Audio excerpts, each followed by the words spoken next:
Good afternoon. So we are in still in lecture 1, part 3 of the development of the digital economy. So in this lecture, we are going to focus on the economical factor that influence the digital economy development. Move on. This is about my profile. I have shared this before in the previous slide, previous video, so you can have a look into my detail.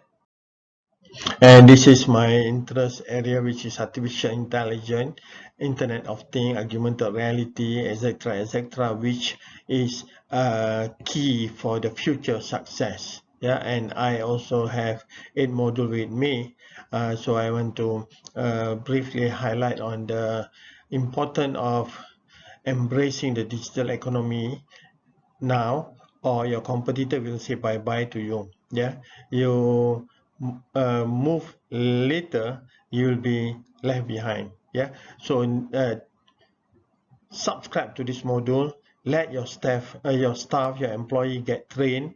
Money is not an issue, but the knowledge what we will share with your employees is matters. They can use it, utilize it in the contributing into achieving your business objective, management objective in cost saving, and also the artificial intelligence. You know, this is the second wave after internet wave that changed the world. Artificial intelligence is still a beginning, so still many more areas it can explore, it can conquer and change the way we are doing things. Yeah, blockchain and cryptocurrency, module 3. See what China is doing now. Our fiat financial system is going to obsolete. Now we are coming to a level where the potential world economic power, which is China, coming with their own cryptocurrency. What does that mean? The impact on the world, impact on every independent country in this world, and what is the impact of company. Learn, get exposed so that you can use it in determining. Forget about going for listing, board listing in future. This cryptocurrency is what you have to rely into. Yeah, so module 4, big data and cloud computing. Why is essential? You must know what it is. We already applying it in our day-to-day life. We are already adopting it, but only thing we are not understand what's the label, what actually the activity we are doing, what actually the big data can do, how big is big data, and what is the concept of cloud. Why is essential for our future? Why? Because we are dealing with data. Data is like another economy. Money, labor, land, and the fourth one, new things relevant, which is data. Yeah, you capture data, you have data, you conquer the world. All right. Then module 5, AR, augmented reality and virtual reality, is going to influence the way you are doing business online. In social media, for example, no more like a concept like what you have here, emoticon and so on. In future, we are talking about holographic, 7-dimension holographic, yeah, which if you want to open a restaurant, you need to cater for future generation.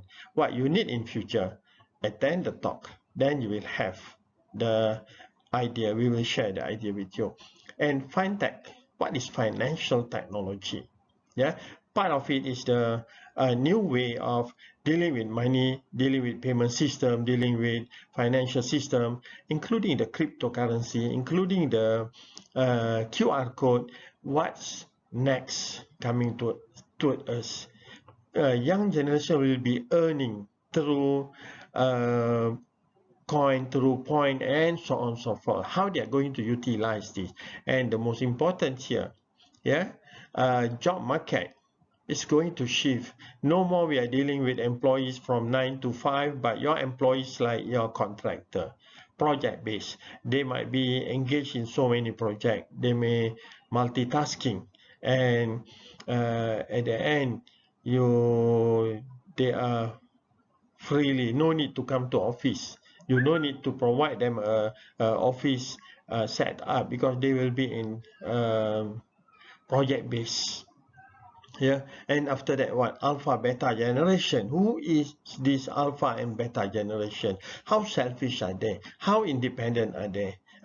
Yeah, how independent are they? Yeah, know this. I will talk more into my coming lecture, a bit by a bit, on this. Yeah, so that you have some idea why company need to in adopting this module in their business. All right, we are going to focus into economical factor that develop the digital economy. We already talked about political in previous video. Now we are going to economical. Okay, the country's competencies in certain industry lead to its advantage in global market. We are specifically referring to China. Yeah, and you know that world gone through a financial crisis in 1997, 2008, and seems now also we are leading towards another crisis because of the pandemic. Okay, so the different strategy during different economy development phase, how to deal with growing middle class, and how to increase or stimulate the consumptions, yeah, level, and revitalizing rural economy in lower tier cities. In my first lecture, I mentioned that there is a 4-tier cities in China. Yeah, so the lower tier cities is the fourth layer. Is maybe rural, isolated. How to bring all this into the picture, into the market. And we have talked about leapfrogging. Basically, you have the idea about what is leapfrogging and the opportunity in underdevelopment sector, such as finance and retail. Yeah, and role of venture capital play in digital economy development. Okay, this is among others we are going to. All right. We know in year 2000 there was a .com bubble, yeah, .com bubble. Everybody goes on signing up their domain address, but only a few survive, such as like Yahoo, Amazon, eBay. This is among others company which survive. By that time, Google all still not in the picture, yeah, and China intelligence, who the student who went to Europe to study, after some time they came back to China and they bring the idea. That's where the leapfrogging started. They bring the idea, they bring the concept. You can see a few amazing brands like Sina, Baidu, NetEase, Alibaba.com, Shouhu.com, Tencent emerge. All right, so this become a major player because they saw what happened in Europe and in America, and they try to develop and innovate. Okay, the good news for China in 2001, they joined WTO, World Trade Organization, where this is the first step in their opening their windows to the world. Yeah, opening their windows to the world, opening their economies to the world. Before that, they were a bit close and isolated. Yeah, and because China are lucky because they have a cheap labor, they have so they can start their industry with cheap labor,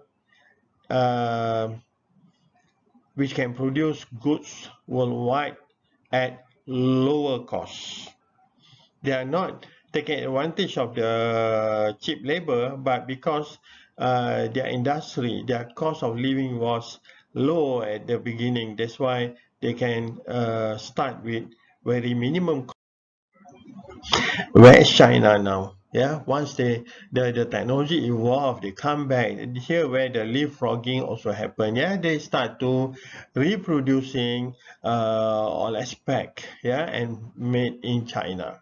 Yeah, name it, from refrigerator to steel, shoes, and many more. Yeah, and you know, because of Apple start their assembling plant in China, and China used the opportunity to study the component, and they here where the leapfrogging come in. They come up with a few branded new model, which is like we can see a few model Oppo, yeah, like Oppo, and there's a few more model I couldn't recall, sorry, yeah, but you can Google, yeah, they have Oppo, they have yeah, many more, yeah. And even the car industry, almost every brand which assemble in China, they reclone it, yeah, or they give a new, they innovate further and they improve with different name, yeah.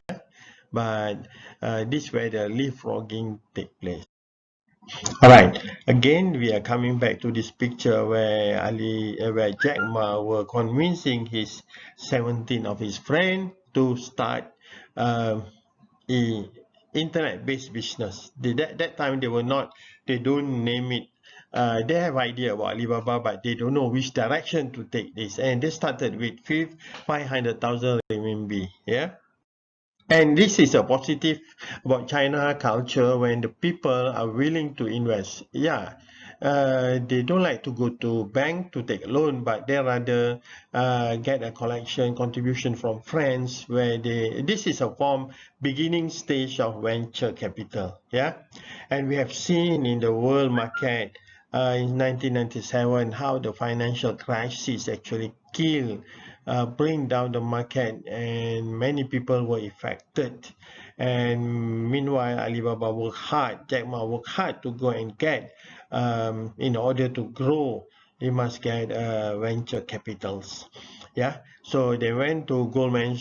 After many attempts, at last they successfully obtained a grant from Goldman Sachs, 5 million US dollar, and they go to SoftBank, another $20 million plus Yahoo. As a venture capital, they contributed 1 billion US dollar. One thing about Yahoo, they already a market player, but instead of competing or cheating, copying the idea, but no, they let Alibaba grow on its own, but they contributed in terms of financial aspect and also expertise, definitely. And if we look into this 9 sector, we can see the tremendous growth happen, yeah, in finance technology. This in 2016, from 1999 to 2016, China become biggest financial technology provider with 7,158. And they also come with virtual reality, invest in virtual reality worth of 1.3 billion, yeah, compared to other player. And autonomous driving, China also focus in autonomous driving. We know US is the market leader in autonomous driving, but China also come closer. Even China beat Japan, yeah, in the autonomous driving investment. Then wearables, yeah, wearables, China also still go number 2. In education technology, China maintain number 2, closely follow behind US. And robotic and drone technology, they are almost number 2. 3-dimensional printing, also they manage 1, 2, 3, 4, 5 in 5 bigger player, they maintain their status as number 2. But on the big data, they were catching it up. So they in 2016 they were in number 3, and same goes to AI and machine learning. They are also number 3 with compared to USA. 4 times more, yeah, investment in AI and machine learning. So, but this is story about 2016. Now 2020, definitely China expand, improve much further, right? and China in a global top 3 for venture capital in investment. Yeah, this is all. They can maintain number 3 because mostly can maintain number 3 because of venture capital, amount of money people invested in R&D. Yeah, that lead to successful of China in developing or becoming pioneer in all this sector. Okay, internet penetration, yeah, compared to 1997 to 2007, yeah, there were 210 million, okay, because 210,000 times 1,000, yeah, 210 million internet user. But this internet user slowly decrease because some reason. When the mobile technology emerge, they move to mobile because younger generation they start to switch to mobile technology. Because why? Mobile is more convenient, they can carry with them to wherever they go, compared to internet, which they have to use the laptop and computer. And part of the economical factor, expert in Alibaba and also technology player, they were focusing into how to change this offline stall in rural area into connect them into internet platform. Okay, so they found that there is a need, yeah, to connect them into online platforms so that they can market more effectively. And the key factor here is, yeah, so they educate this rural area, the villagers, into how to set up their online business. Yeah, the key is here, set up your online business, educate them on the strategy, how to post a picture, the basic things. After that, it becomes history. Yeah, you never do, you won't get success, you won't get result. You just do it, open your account with any platform, just post. Ability to post itself is a success story. What else result in return? Yeah, so when the citizens were educated and they rush to, everybody start to open store online, this become a kiasu. So those who don't open business online, they are left behind, yeah, because they see the power and they see the result, how this online business change their neighbors life. All right, so in 2003, Taobao were created. Taobao is a platform for villagers, yeah, to set up their business on this platform. Okay, so Taobao Marketplace facilitate consumer to consumer retail by providing a platform for small business and individual entrepreneurs to open store online. Okay, you can see in the image here the sword. Yeah, this is the first commodity successfully traded on Taobao at the beginning in 2003. So this is unique, and later Alibaba bought it back and put in their museum. 0.12 billion. How much is 1 billion?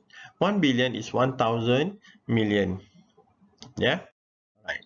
So, and all the technology player together with the local council, they work hand to hand in urbanizing, yeah, and the villagers, and really make use the labor costs, yeah, the low cost labor, and number of rural migrant worker, yeah, because of the economy boom, number of migrant worker from 72.23 million rose to 131.81 million in 2010.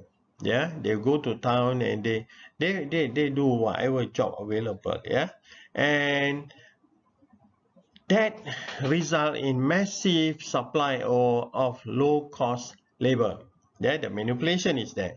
In China, average per hour employees were obtaining $4 compared to in US. In hour they are earning $13 average on average. Yeah, and in Hong Kong, sorry, in China they were 203 courier service player, yeah, and 203,000 courier company, and in US they have 72,000 courier companies. Mean here with the courier with all the branches, yeah. It's not a big company, but one company may have so many branches, yeah. And Tmall, yeah, will emerge. Okay, the Taobao change Taobao their address to uh, Tmall, yeah. Taobao Mall changed to Tmall. So Tmall.com is China's largest business to consumer platform, enabling businesses worldwide to reach China. And this actually contribute in growing the consumer market. Right. Internet users slow down because of costs, but the number of mobile user increase. Yeah. Okay. This shows cost of traffic acquisition of Chinese e-commerce platform, because the cost of doing business start to increase. Yeah, they are relying on internet base, and the company actually the cost to manage it increase, and after that what people start to mobile. Yeah. Okay.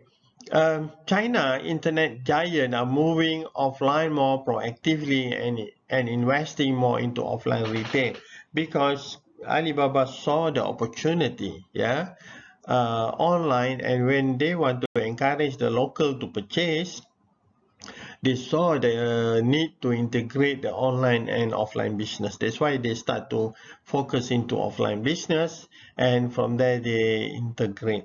Yeah, so people can order goods on, for example, Hema hypermarket. People can order goods and guaranteed within 3 kilometers they can deliver the item to the consumer.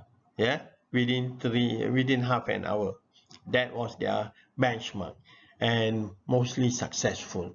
Because why? The factory they set up, sorry, the retail market they set up in the condensed population area, so that people can come to the store or people can order online. Yeah, and they also, I mentioned just now, the new retail Hema, where Alibaba come up with the idea of integrating the Hema retail market into offline and online. Yeah, so where people can access the information via handphone, and they can get all whatever information needed. Yeah, even by scanning the product, they can know the history, the origin, and how long the item were in the market. Okay, and based on the demand consumer within the store 3 kilometer radius I mentioned just now, Hema offer free delivery of groceries as fast as in 30. Okay, so this is the end for economical factor, which we focus on the growth rate, economic trend, growth rate, industry growth, seasonal factor, international exchange rate, and many more. Okay, so direct or indirectly it influences the way people do business.